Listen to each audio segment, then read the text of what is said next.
কম আমরা দালালের ফক করে হইরা জীবন আমগো তেজপাতা, ঠিক আছে, মরুভূমির ভিতরে আইসা আমগো ফালায়া থুইছে। আর মামন, দালাল মামন সম্মানে লোকজন পাঠাইতেছে, কাজ নাই কাম নাই, ফক করে হইরা আমরা চলে আইছি, এখন কোনো কাজ নাই।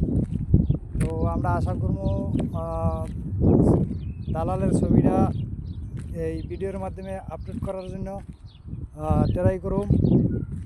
আপনারা দেখতে পারবেন দালাল। আর এখন দালাল সম্বন্ধে একটা গান হয়ে যাইব। দালাল তোর বোন রে সুদি, মাই রে সুদি, সইদি আরো পয়সা, বিপদে পইরাছি আমি তোরে বিশ্বাস কইরা। দালাল তোর বোন রে সুদি, দালাল তোর মাই রে সুদি, বোন রে সুদি, সইদি আরো পয়সা, বিপদে পইরাছি আমি মরভূমি দেইকা। দালাল তোর মাই রে সুদি।